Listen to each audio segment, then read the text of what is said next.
Good morning, Farmington and Zoom people. This is Fellowship of Spirit on the third Sunday of November, just right before Thanksgiving. And we're kind of light on people, but we're here. And so hopefully you are too.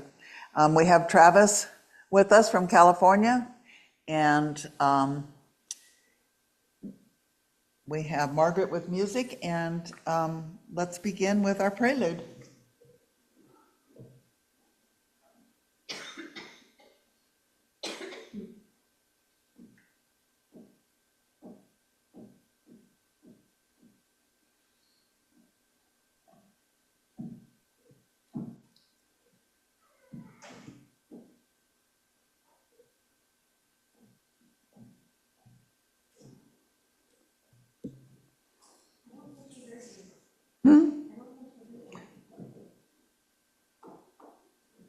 Are you ready, Margaret?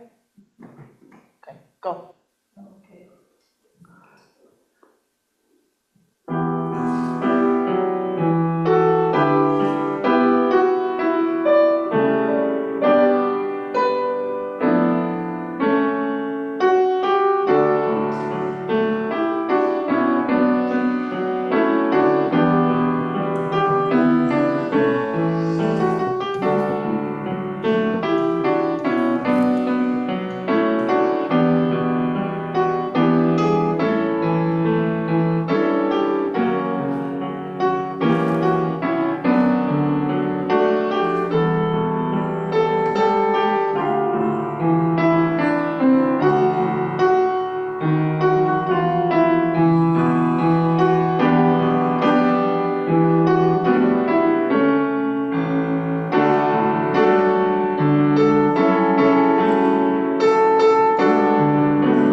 Thank you, Margaret. And we have Susan Barnes from Belize with our opening prayer. Good morning, and I hope it's as beautiful there as it is here. And just know that wherever we are, God is there, and all good is being shown to us. Are we willing to receive it? So let's prepare ourselves by taking in a deep breath and let it flow throughout your body. Creator, Mother, Father, God, we give thanks for this glorious day, not just any day, but a day dedicated to feeling your presence, to experiencing your presence, to sharing your presence with everyone that we touch, everyone that we think of, Creator, there is nothing but your love. And we now open ourselves up to all that you have to offer. We give thanks for all of our friends, for all of the opportunities that we have, for our ability to think, to feel, and to be all that we can be. Mother, Father, God, we are so grateful that we have this opportunity to share with you, to share with one another all the good that is in our lives. And for this, we truly give thanks. Namaste. Namaste. Thank you, Susan. And Margaret has a song, number 387 in the book, As We're Sewing. Okay.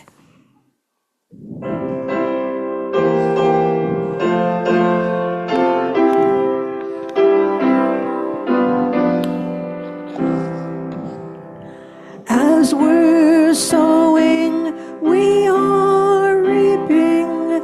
As we're sowing, we are reaping. As we're sowing, we are reaping. Children of the light, sowing seeds of loving kindness, sowing seeds of loving kindness, sowing seeds of loving kindness. Children of the light, sowing now for bright tomorrows, sowing now for bright tomorrows, sowing now for bright tomorrows. Children of the light. Thanks. Thank you, Margaret. And if you will read along with me for our reflective moment. Love produces a flow of energy that I now feel. I love others more than ever, and I feel privileged to be here. Love flows from one person to another as we create an atmosphere of holiness, and so it is. And at this time, Yvette up in Boulder, Colorado, will do our spiritual energy treatment for George, Ron, Debbie Ward, and any others that need it. And please welcome Yvette. Thank you. Happy Sunday. Happy Sunday. Let's connect ourselves to Source by taking 3 deep breaths, bringing our consciousness more present.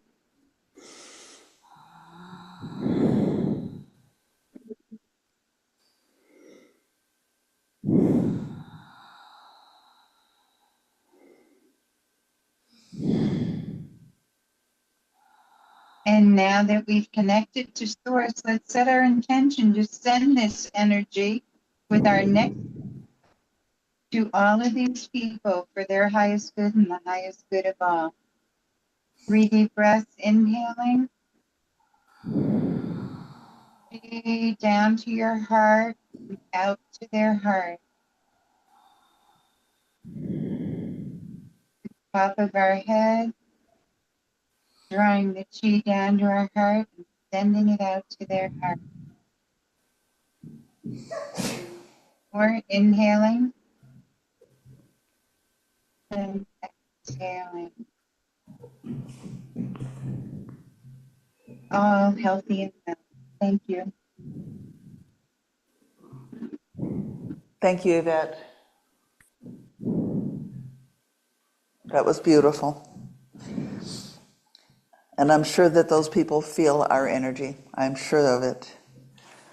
Okay, and we have a song. Oh, no, we have a spiritual reading. That would be me, I think.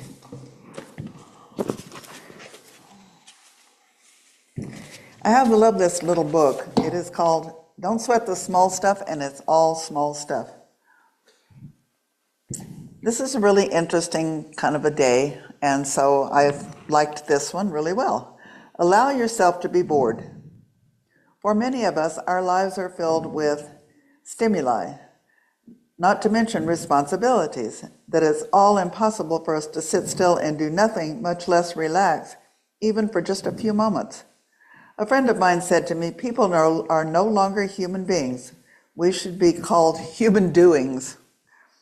I was first exposed to the idea that occasional boredom can actually be good for me while studying with a therapist in La Conner, Washington, a tiny little town with very little to do. After finishing our first day together, I asked my instructor, "What is there to do around here at night?" And he responded by saying, "What I'd like you to do is to allow yourself to be bored. Do nothing. This is part of your training." At first, I thought he was kidding. Why on earth would I choose to do nothing and be bored? I asked. He went on to explain that if you allow yourself to be bored, even for an hour or less, and don't fight it, the feelings of boredom will be replaced with feelings of peace. And after a little practice, you will learn to relax. Much to my surprise, he is absolutely right. For the first time, I could hardly stand it. I was so used to doing something every second that I really struggled just to relax. But after a while, I surrendered to it and have long since learned to enjoy it. I'm not talking about hours of idle time or laziness, but simply learning the art of relaxing or just being, rather than doing for a few minutes each day. There isn't a specific technique other than to consciously do nothing. Just sit still. Perhaps look out the window and notice your thoughts and feelings. At first, you may get a little anxious, but each day it will get a little easier. The payback is tremendous. Much of our anxiety and inner struggle stems from our having of busy, overactive minds, always needing something to entertain them, something to focus on, and always wondering, what's next?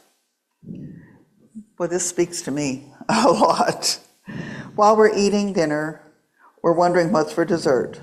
While eating dessert, we wonder what we should do afterward. After this evening, it's what should we do on the weekend?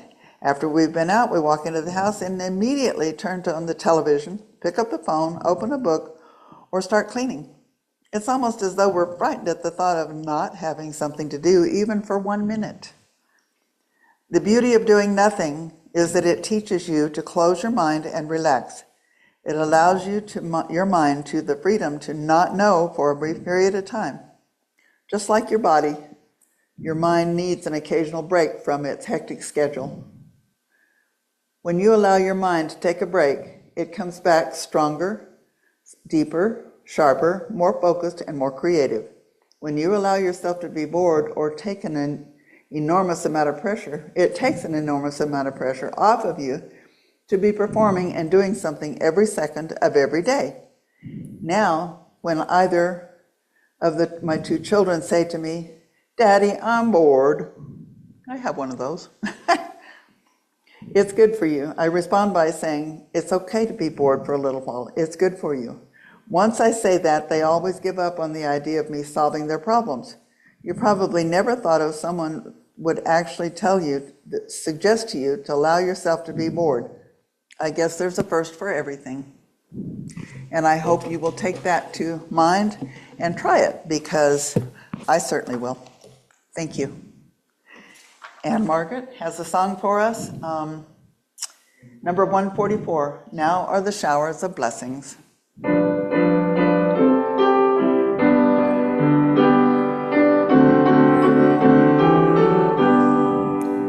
Now are the showers of blessings sent by the Father of love. Now is the time of expressing bountiful gifts from above. Showers of blessings, showers of blessings in store. Windows of heaven are open. showers of blessings outpour. Now are the showers of blessings meeting our momently need. Now are the riches of heaven healing our hearts from all greed. Showers of blessings, showers of blessings in store. Windows of heaven are open, showers of blessings outpour. Bountiful measure fulfilling, meeting only, O Lord. Now are the showers of blessings, promises made by thy word. Showers of blessings, showers of blessings in store. Windows of heaven are open, showers of blessings outpour. Beautiful. Thank you. And we have from sunny California our own Robert Travis, and he just got through with back surgery, and I'm amazed at how well he's doing. It's just amazing what they can do nowadays, isn't it, Travis? It's amazing, and it's a blessing what they can do, and it's amazing, and it's a blessing what we can do as well. That's true. Very good. Anyway, Travis has a message for us today, and it is the language of love and wellness, which he knows a lot about. The languages of love and wellness. Yes. Yes. But first, bored. Yeah, I had to think of this guy, Iggy Pop, because he has a song called "I'm Bored," and he sings, "I'm bored. I'm bored. I'm the chairman of the board." And it's clever, and I enjoy it, and that's what I thought of. So anyway, the languages of love and wellness. But first, as I usually remember or want to do, the quote as I best remember it from virtually every Sunday message done in Durango by Reverend Mark Wolf. The universe has but one divine will, and that is to fully express itself at every point in the universe, and you and I and everyone else are one of those points. I just love that, as you might be able to tell. So today's topic, the languages of love and wellness, it might have been called the vocabularies of love and wellness. I'm spent a lot of time developing my notions of these vocabularies as languages unto themselves. Many languages, like when you might have been in elementary school and a teacher overheard you saying naughty words and said such language. And as we get toward the end of the message this morning, I will be giving special consideration to the phrase, "I am." It's so important. Ernest Holmes says there is a power for good in the universe. That power is not really for good. That power is there to be used unconsciously to our detriment many times, but we could choose to use it for good, and that's the point.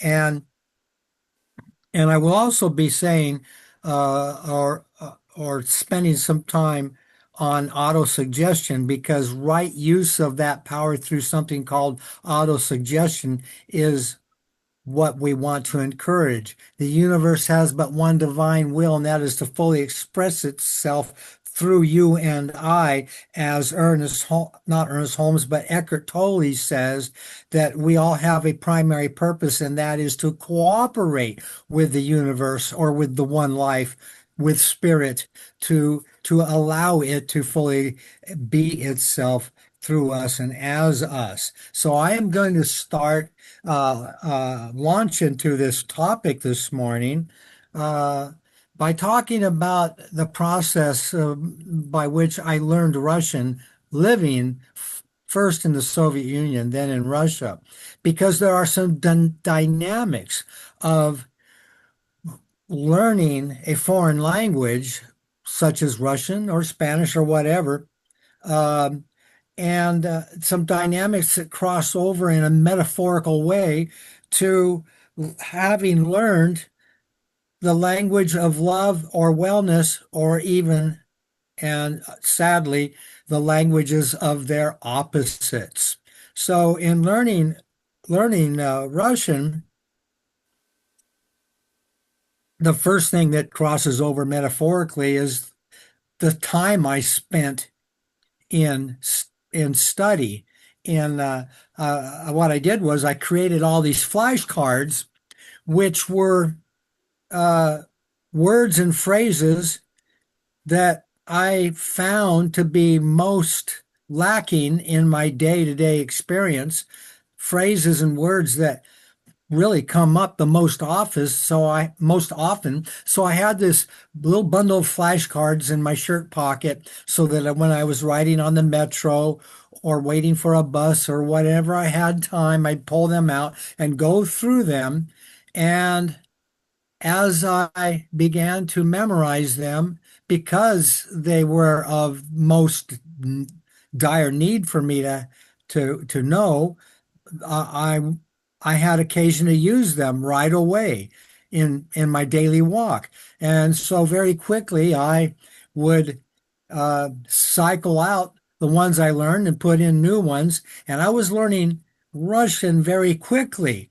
And it was in my second year in Russia, actually living in Donetsk, Ukraine, with my wife Neela, that one day I was astounded when I was at the market shopping and I was looking at vegetables or fruits, and I had occasion to wonder, well, rubles per kilogram, well, how much would that be per pound? Or how many dollars would that be per kilogram? And I was astounded to discover and notice that the numbers that I was using in my calculations had not been translated to English. I was thinking in Russian.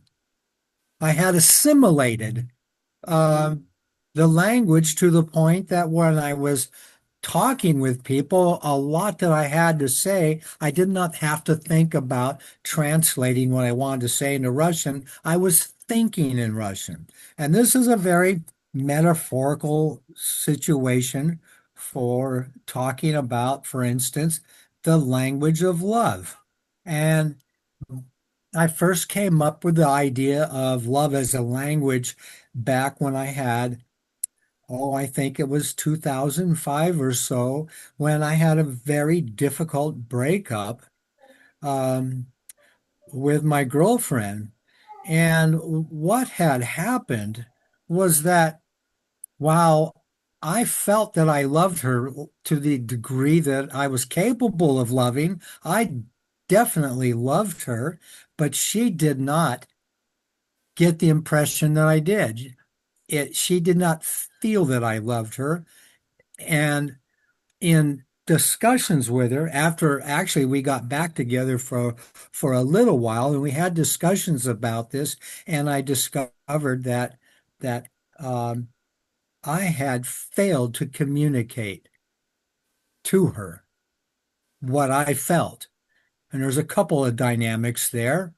One is just not, well, it's basically just not expressing uh, feelings. And I started thinking about that very seriously and realized that that was not something that happened in my family that I grew up in. Expressions of love weren't there. I grew up in a family where if you did not have something, well, it's the opposite of the golden rule. It's the matte finish gray rule. And it doesn't shine at all. And that rule is if you don't have something critical to say, don't say anything at all. And what I understood was that this is actually something like a language of love that can be learned in the home, just like when you have parents that speak more than one language, the children can grow up learning two languages, and they do it gracefully, easily, no effort. It's just very natural. It just happens with no effort. But if you take it upon yourself to study French or Russian or Spanish in junior high school or high school.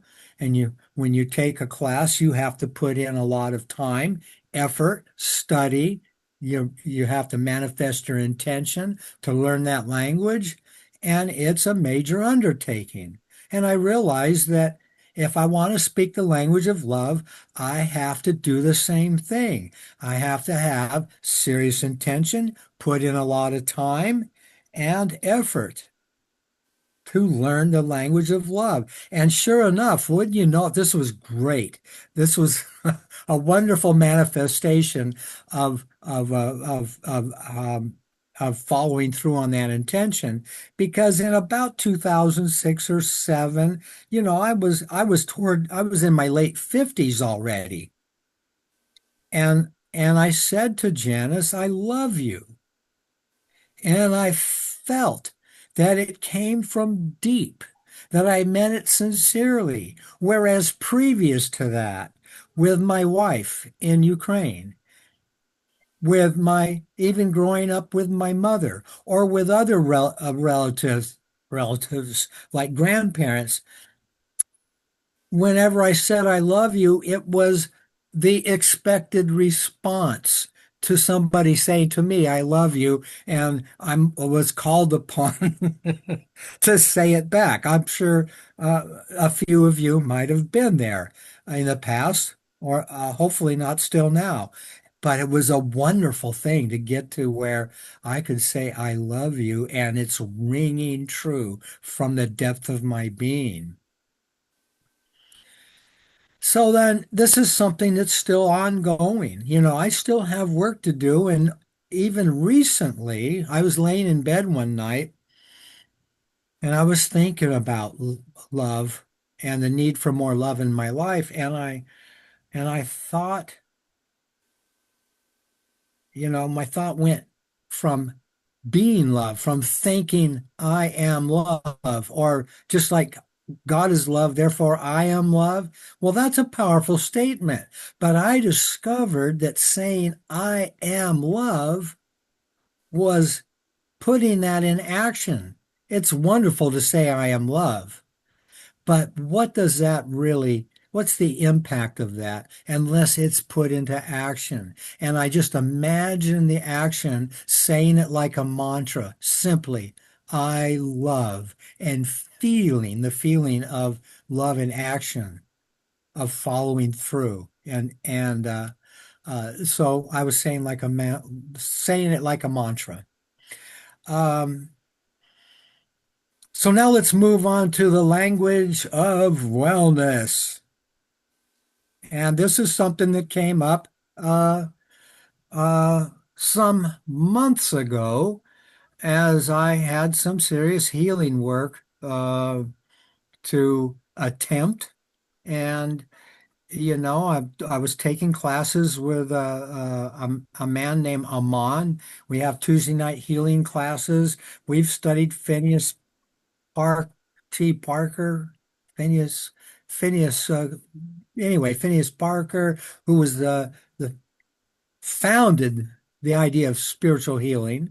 We studied Emil Coué and Roy Eugene Davis and Mozumdar, who I've talked about before, but still, well, I want to say that that's been very effective, and I've learned some things to do, some really cool techniques to use that are branches of affirmative thinking and speaking. And And yet, as I go through my daily life, or as I would go through my daily life, I would find myself falling into my old patterns, being critical of myself, particularly judgmental, exasperated, and flare ups of frustration. Like going out to the car and being in a hurry and realizing, oh, I left something in the house, particularly if I'm 2 blocks away before I realize it and have to go back. And the words I would use to criticize or to even name myself, the opposite of the language of wellness. I realized that with all my work, all my healing work that I do, which might be 30 minutes to 60 minutes in a day, 60 minutes on the outside, and then much of the day using all this language. And, it just doesn't make sense, because I'm voting for wellness on the one hand in my healing work. And then much of the day, how would you characterize that? Denigrating the life that I am, life itself. And so it's like I'm voting for wellness a little bit of the time of the day, and much of the day, having all these flare-ups, which are like votes against wellness.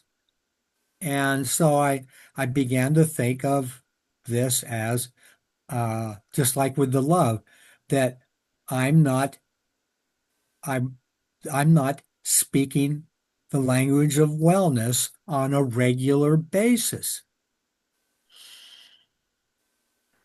I need to speak the language of love. Now this metaphor breaks down uh, because if we want to study French or Spanish or Chinese or Navajo, uh, we can add a language to our primary one, and it can be very useful. It can be valuable, appropriate if we find ourselves in a setting where we need familiarity with another language. And so we add a language, but we don't want to speak anything other than wellness of love.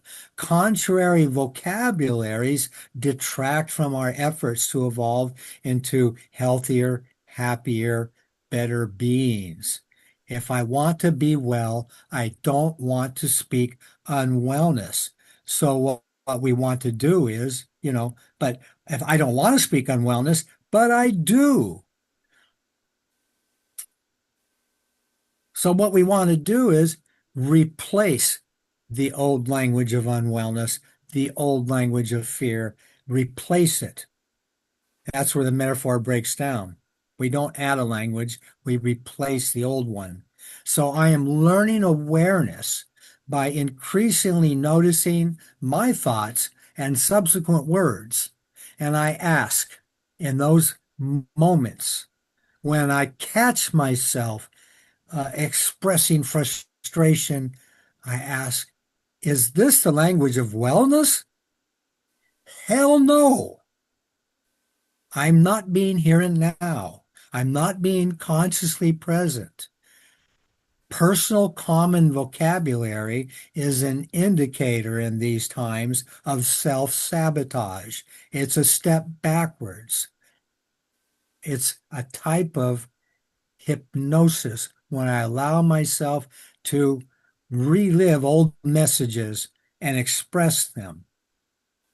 Being present is conducive to speaking love and wellness. Speaking otherwise is an indication that I've fallen into forgetfulness. Now, of course, our vocabularies, the words we use, are not the real problem. They're just an indicator. The issue is deeper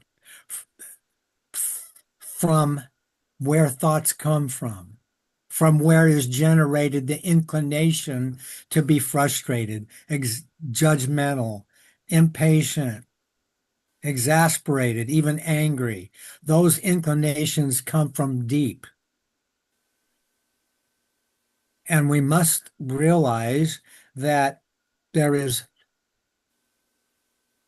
a dynamic at work here that results from kind of a hypnotic effect of growing up when we were children, hearing the same messages repeatedly from our parents that ultimately, when we grow up, we recognize as dysfunctional. It is being hypnotized. And so, that's our affirmation work replaces those old messages. If we say affirmations enough, we rehypnotize ourselves so that the old beliefs are replaced. And so we can generate a different language. Now, in talking about this, I could not help but think of recent classes and even classes from 2, 3 years ago with Aman, where he delved into the teachings of Emil Coué. And I have a few quotes from our classes with Aman. He says the term autosuggestion did not exist in Bible days and was first coined late in the 20th century by Emil Coué, who lived from 1857 to 1926. He operated a healing clinic in an area behind his home in Nancy, France, and he called his healing method autosuggestion. It is a synonym with self-hypnosis. What do we say to ourselves most frequently in our mind chatter throughout the day? Coué says, and Coué is spelled C-O-U-E, Coué. Autosuggestion is an instrument that we possess at birth. And this instrument, or rather this force, in it resides a marvelous and incalculable power, which according to circumstances produces the best or worst results. So he says that autosuggestion in prayer or in meditation is a form of self-induced suggestion through which individuals guide their own thoughts, feelings, or behavior by self-hypnosis. It is definitely self-hypnosis. Those original beliefs were imposed upon us by power figures, our parents, teachers, in our socialization process. And so we started in our lives to mirror those in our thinking and affirm that I am not good enough. I can't do it. I am bad. I am poor, whatever it may be. All those I am statements that are destructive are, if we're repeating them or thinking these thoughts throughout our day, this is self-hypnosis. He says, or I don't know if he says, maybe we're back where we've gotten to what Aman says about the teachings of Coué, but it is written here in the class outline. Your work is only to stay vigilant, only like it's easy. It is only to stay vigilant or maintain a conscious awareness of thought and feeling constantly all through the day, because your unconscious mind is continuously, automatically creating autosuggestions that are mirroring back to you what you are thinking into it right now. It's happening all the time. That's why I'm thinking in terms of the language of love and the language of wellness, because these are languages just like English. I speak it all day long. It's imperative that I make or have breakthroughs in speaking wellness and speaking love all day long. Aman goes on to say, it is essential to create in you a state of mind that allows the luminous Spirit of God in your mind to reveal to you an understanding of the dynamic power of autosuggestion. It works in your mind to heal any condition, change any circumstance, or release any good you desire in your life. It works like that if you entertain and speak the language of love and wellness. Notice the words here. It works to change any circumstance or release any good you desire in your life.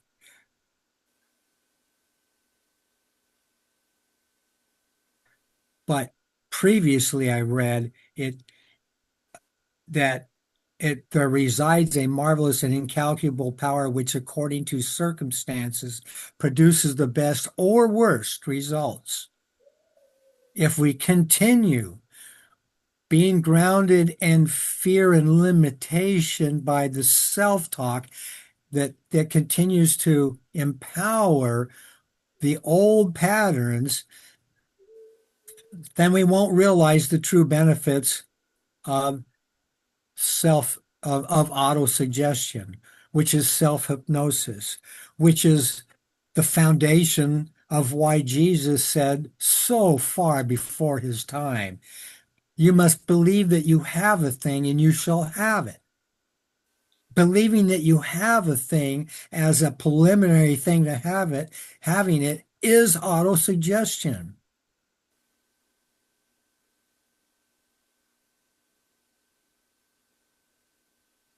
So I think it's time for me to get to my little spiel on I am. I was laying in bed 5 weeks ago or so.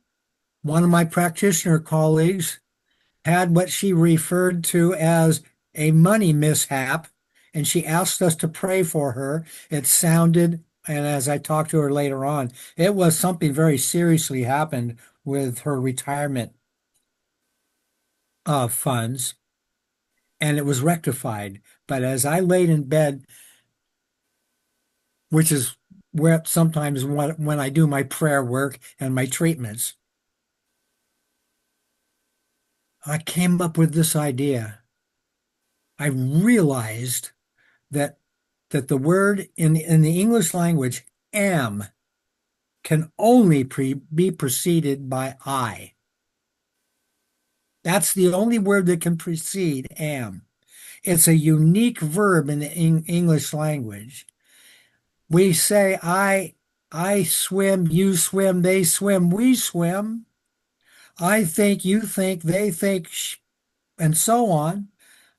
All the other verbs, the conjugation in first person singular, like I am, the verb can be used for behind other pronouns, but only the verb to be is conjugated uniquely using the word am. I am. That's why it's so powerful, perhaps. Maybe that's an element of why I am statements are so powerful. They're so personal because am is only I am in the English language. So what I began thinking was of the great I am. In the great I am that I am, there is no separation. There is no separation between myself and Rachel. There is no separation between I and the global community. And in fact, I thought I and you are synonyms. The word I and the global community are synonyms. The word I and God are synonyms. And so I thought if they're synonyms, I could say Rachel am. And I felt an energy about saying that name and following it with am. It might be something to play with, is if you're praying for somebody, bring them so close that they are like God, closer than hands and feet, so that the word I is a synonym with the person you're praying for, and see what the energy feels like to say Franklin M, or Steve M, or Linda M, or the global community M, and fill in the blank. Am peace, am well, the language. Anyway, that's a little departure from my topic, but I had to share that with you because it was fascinating. And when I shared it with my friend who had that issue with a money mishap, she was very intrigued by it. Kind of fun. Anyway, I think my time is up. And so I'm going to say that, yeah, listen to this message again. I think it's something that I have benefited from once again, thinking of all these things and the value of establishing in myself a practice of speaking the languages of love and wellness. And I hope you can do that too and realize the supreme benefits. So I'll join peace. I'll join peace in believing to all of you. Thank you. Thank you, Travis. Wonderful message. And it is very powerful because we do need to talk to ourselves that way if we expect to be able to remember to be that way with everybody else. If we're critical of ourselves, then we forget that we're just as important as the people out there that we're trying to be kind to or loving to. And, you know, a lot of times we were not raised with a loving family, but we can get over that. We can change, we can grow and become more loving and more showing of that care.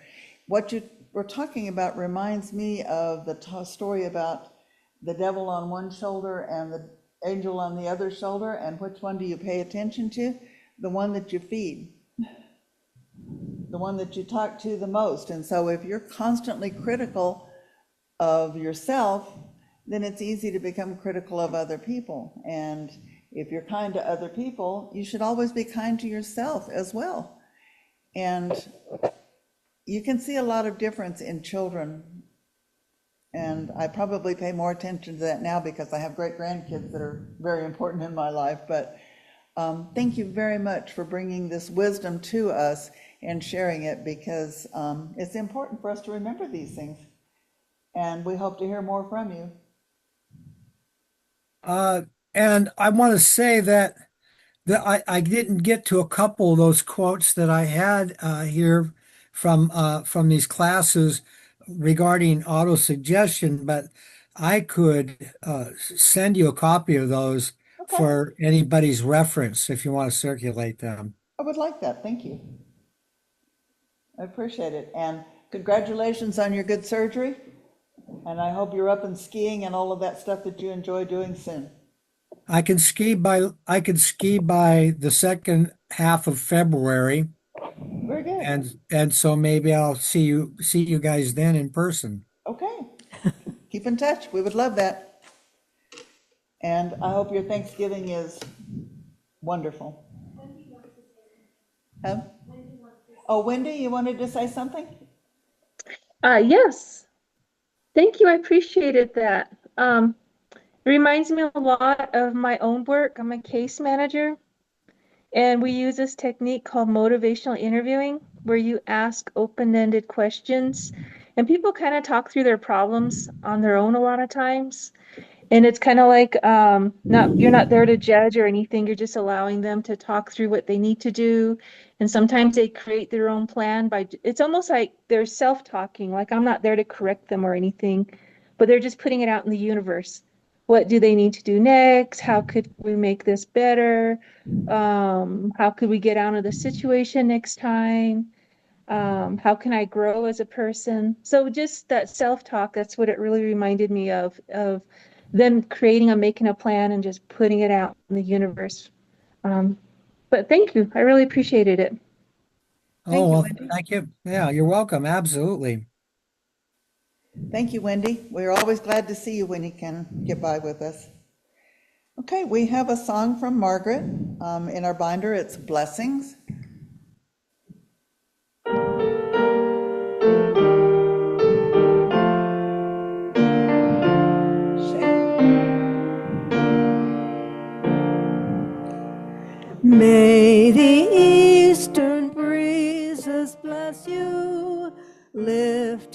spirits make them fly.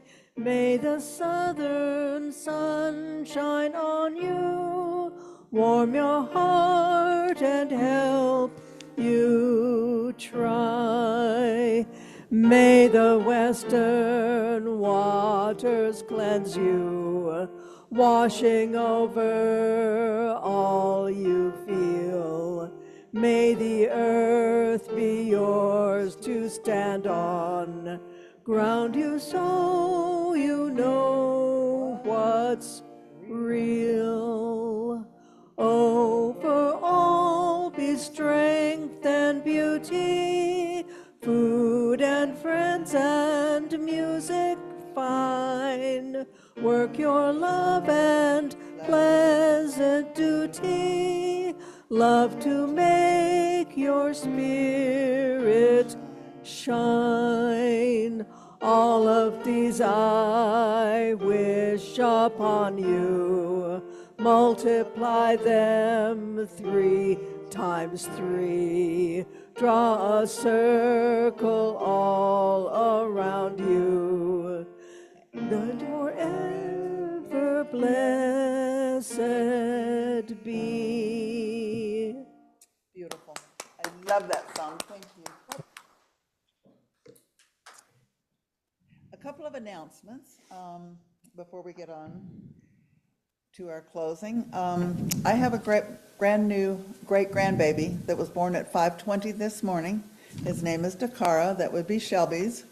And so everything went well, and we're pleased to have him here finally. Dakara. Dakari. Yeah, I'm not even sure how to spell it yet.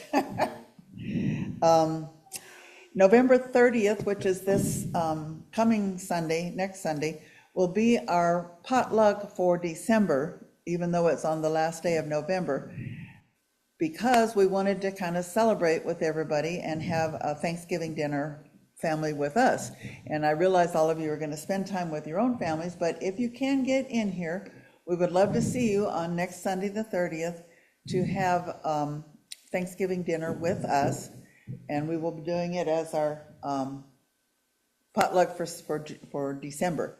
We'll have turkey and ham and several of the sides and some pie. And if you want to bring something to share, that would be great, but it's not necessary. We would just love to see any of you that can get in here. So please come if you can, and hope you have a blessed Thanksgiving.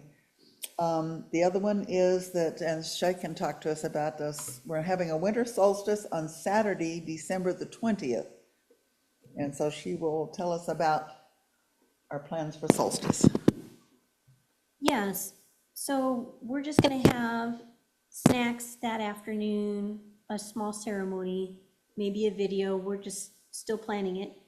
But now in these weeks leading up to the winter solstice, I want us to take time and think about certain things. This last week, we thought about how things end. And this coming week, I want us to think about letting go, something that has ended. Something from your life that you're ready to release in the coming year. When we do the ceremony at the winter solstice, we're gonna have a releasing time. And so just spend time thinking about what it means to release, what you might want to release this coming year. Thank you.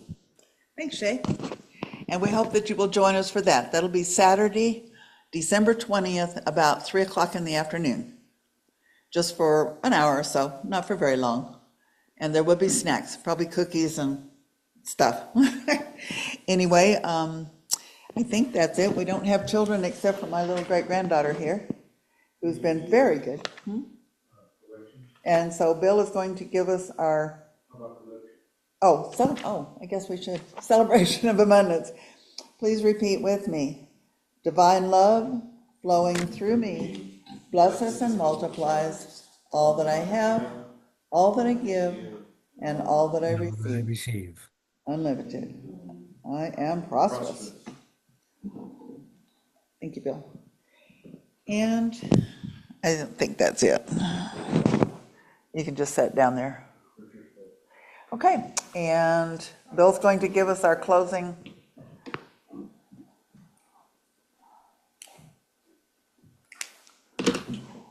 Little closing prayer here. Good morning, everyone. Wait a minute. I can wait as long as you need me. Thank you. I'm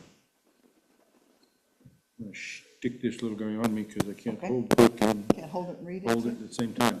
Good morning, everyone. It's a lot of rain last night. It was wonderful. We believe, hopefully that'll be keeping coming. Today's topic is worry. Who of you, by worrying, can add a single hour to his life? Since you cannot do this very little thing, why do you worry about the rest? Jesus. Yeah.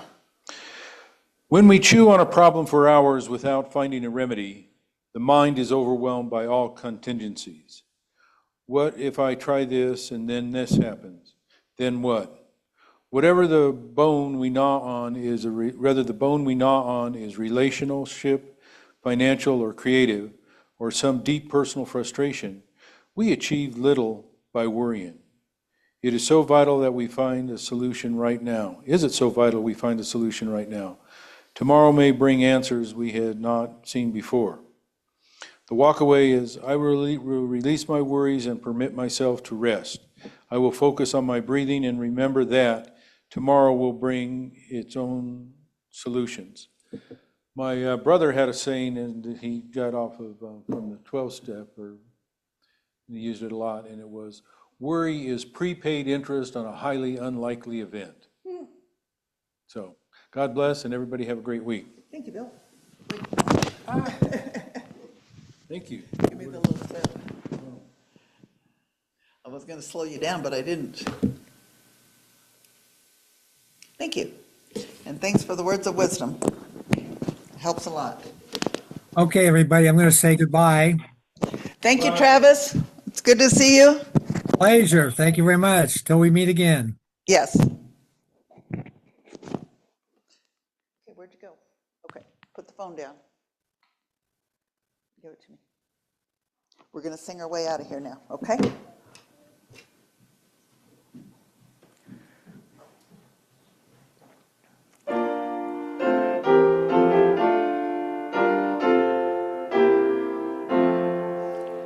God bless America, land that I love.